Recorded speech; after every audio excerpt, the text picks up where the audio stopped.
what the rap audience ain't ready for is a real person. You know what I want to say, a real N-I-G-G-A. I'm coming at him 100% real. I ain't compromising Nathan. Anybody that talk about me got problems. You know what I'm saying? It's going to be straight up like if I was a street person. That's how I'm coming at the whole world, and I'm being real about it.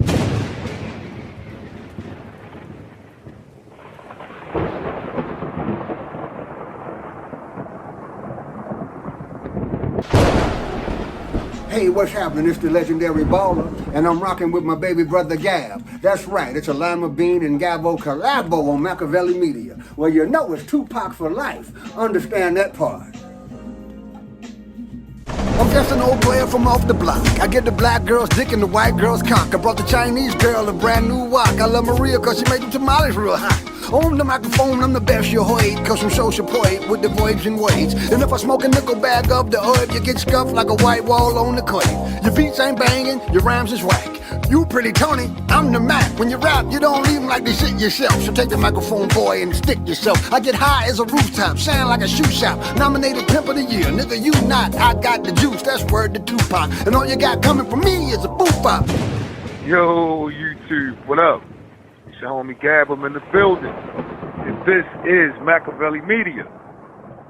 You know what, man? I got a special guest today, man, who's a true player, straight from the Chi, Windy City, OG Mac, Mr. Legendary Baller. What up, player? Hey, what's going on, Gab? How you doing, baby boy? I'm chilling, man. How That's about good yourself? News. Can't complain. Yeah, man. So look here, LB, man, the videos you put out. The first one caught my attention was you just spitting, standing on the side of the steps, and I was like, yo, player got skills, man. Thank you. I appreciate that. How long you been rhyming, King? Oh, man, I've been rhyming about forever. You know, this is all I do. It's natural to me. No doubt, no doubt. So what is like representing the Chi, man, when you've been out doing your thing, man? Tell the folks how that be. Oh, well, you know, it just feels good, man. At the end of the day, everybody is from somewhere, and I just happen to be from Chicago, Illinois.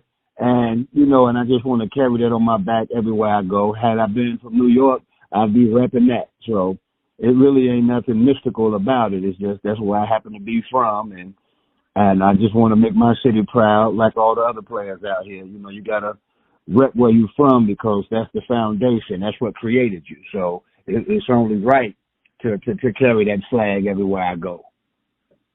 No doubt, man. I know what that's like, man. No, absolutely. Now, I'm hearing that, man, you're a big Tupac Shakur fan, man. When did that start? And, you know, what does Tupac mean to you? Oh, well, I'm probably one of the biggest Tupac fans. For me, it started with Tupacalypse Now. You know, I'm proud to say that I was the first brother in my neighborhood to get up on the Tupacalypse Now album. I actually used to get clowned by my other homies for playing it. They was like, what's that? They didn't understand it. And so, you know, it started for me. I think the first time I seen Tupac or heard him was on the Digital Underground project. All Around the World, Same Song was the first time I heard him, and it was just something about his voice that just rang out to me. He was passionate and sincere, and at that time, a lot of that energy didn't exist. You know, everybody was trying to be grimy and wear the hoodies and the Timberland boots, and everything was in the sewer, and so Tupac's voice just cut through. And then by the time that he dropped the Holler If You Hear Me, that's when I really became a super fan. No doubt, Tupac was completely unique. You're right. Everybody else was going right. Tupac went left. You know what I mean? And he definitely stood out like a sore thumb. So you said, "Holler When You Hear Me," really put the icing on the cake for you. What was it about that particular song that resonated with you?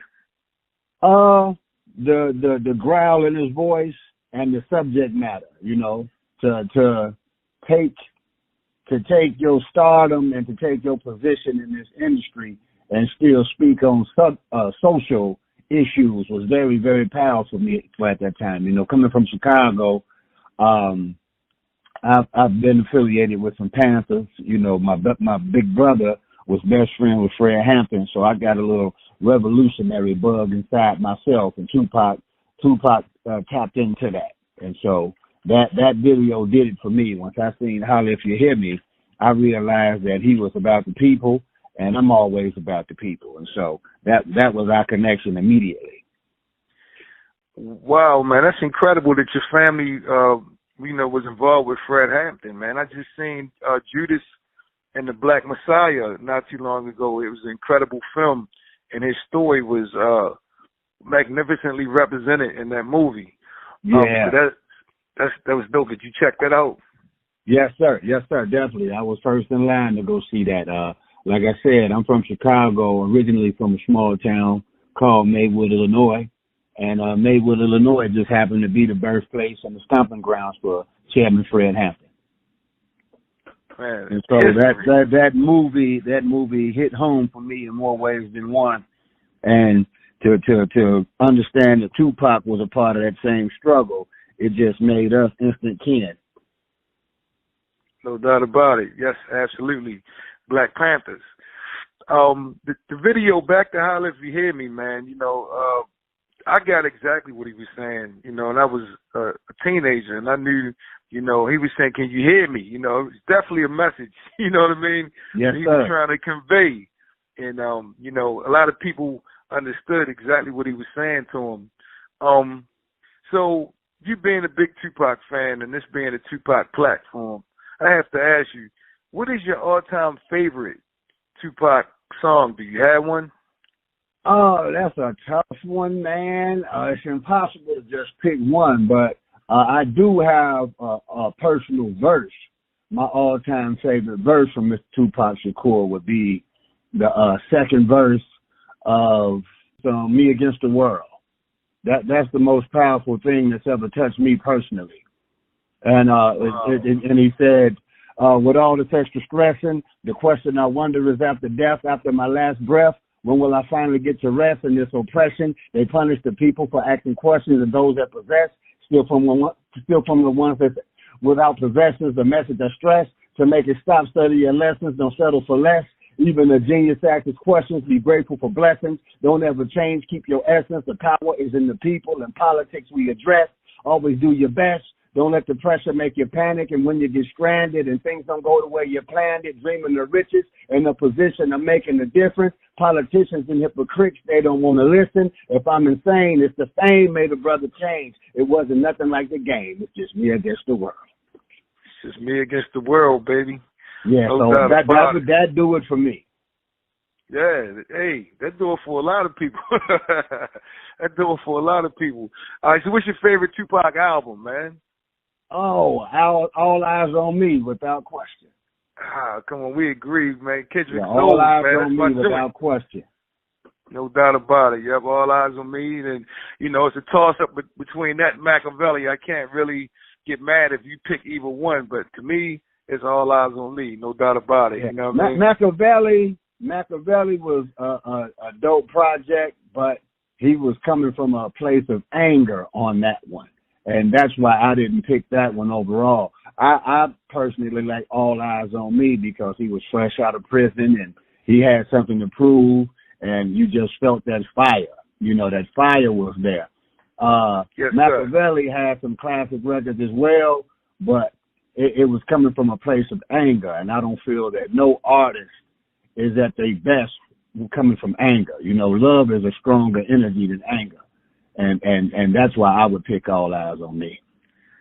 And plus, you're a player, you know what I mean? So, you like to play at joints. Yeah, California Love and How Do You Want It and all of that type of stuff. No doubt. I'm sure you was cruising through the streets and something, you know what I mean, on four wheels, head blowing in the wind. I feel you know what I mean? Exactly, with the top down. Diamonds flashing. I got you. Exactly. All right, so look, you shared a story with me off air.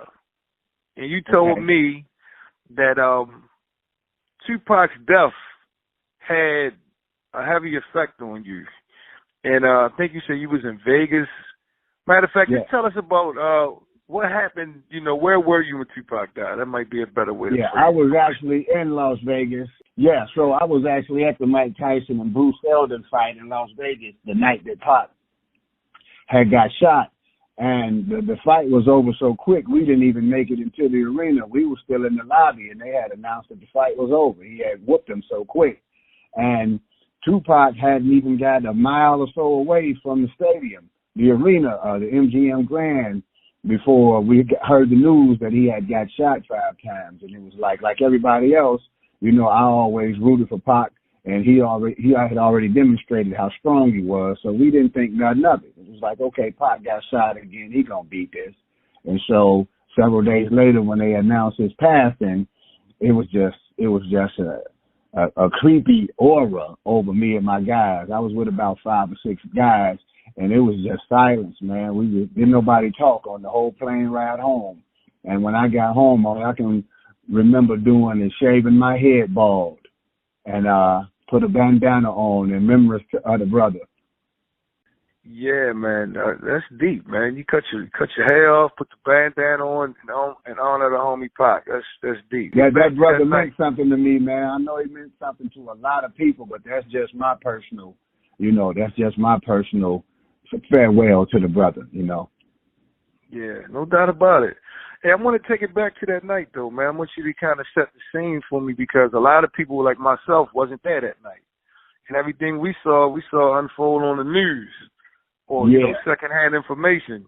You know, was the strip? I know the strip was busy. I'm still trying to figure out how they was able to pull it off. Like, was it still a lot of traffic after the fight? Like, because he said it was like maybe 2 hours after. Yeah, the traffic was about medium because, like I said, this happened to Tupac and the whole Death Row crew.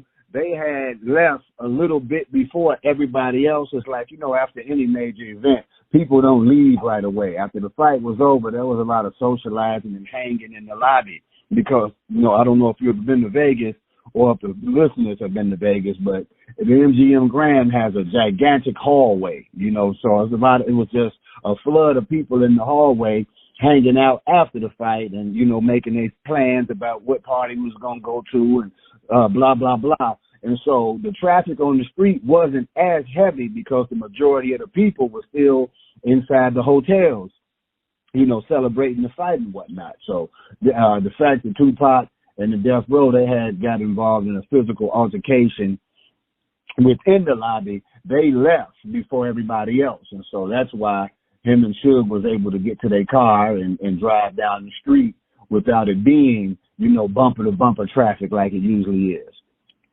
And I believe they were on their way to Suge's club, you know, to do an after party. And I actually was on my way to that same club, and we changed our plans once we heard that Pac was shot. Wow, man. That's deep. That's deep. Yeah, y'all was on your way there. Say again?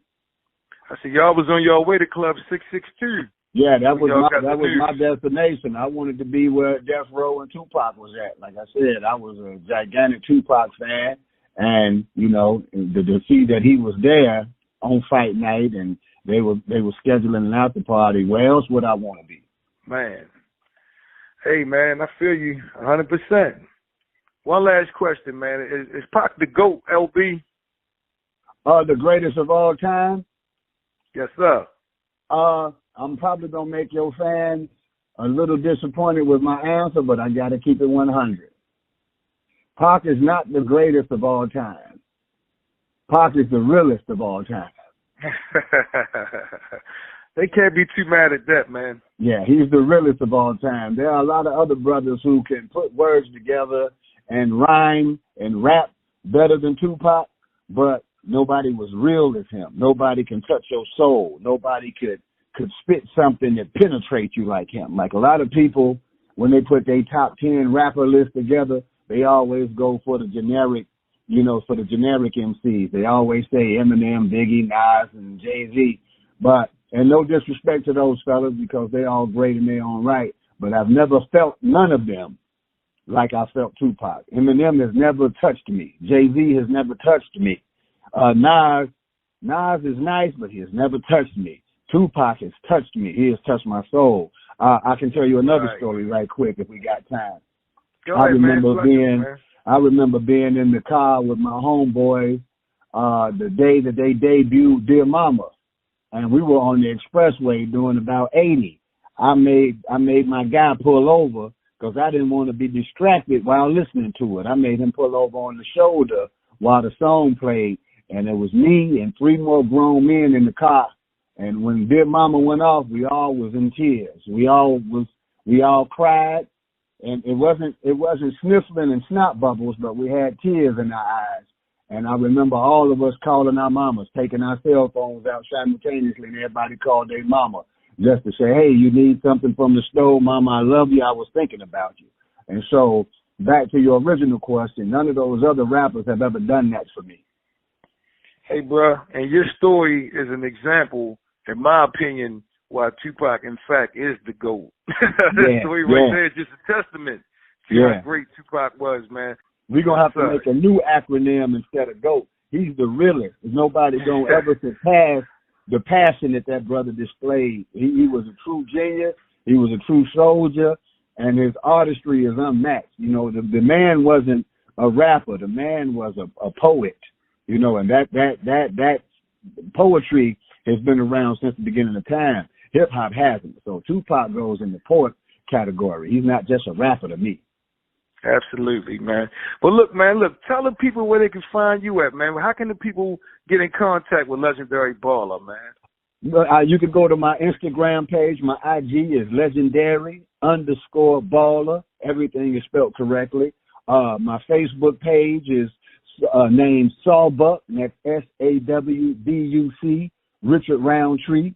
You can find me on TikTok at Legendary Baller, LB. My YouTube page is LB Official, and hopefully I'm going to be in a town near you on the stage in your face, rocking the place, because I have an album on the way out entitled All Mac Everything. I'm very excited about that. I'm also in a group called Reckless Eyeballing with a brother named Four Eyes and the comedian Jack Thriller. Jack Thriller, you might know him from ThisIs50.com and Wild and Out. Absolutely. Yes, sir. And so we put together a group. All of us are blind as bats. I wear glasses. Four Eyes wear glasses. And you know Jack Thriller only has one eye. So we put together a group entitled Reckless Eyeballing. Y'all look out for that. That'll be out there soon. And I'm just willing to work with anybody who's serious and passionate. And I got a lot of more projects down the pipe because I'm willing to work with whoever, man. I'm not a funny acting guy. I'm not a Hollywood dude. I'm a neighborhood dude. So if anybody want to do something and you're serious and you're trying to get it out there, get at me. And if you need to email me, all the producers who want to send me some music, my email address is LOTTABISHES@yahoo.com. Again, that's lotabicious@yahoo.com. Salute, player. I appreciate you so much, Miss Gabo. Again, this is the Lima Bean and Gabo collabo, baby. I'm wishing you much success, and I look to work with you in the future. Man, let's get it, man. We up out of here, y'all. It's been a pleasure as always. Don't forget to sub to the channel. If you know me, grow me, give me a big thumbs up. Gab with the legendary player LB. We out of here. Love and respect, everybody. Thank you so much. And before I get out of here, I just want y'all to know that I sold Barry White and Bobby Brown because I owed Al Green. All right, dig that. My nigga. Peace.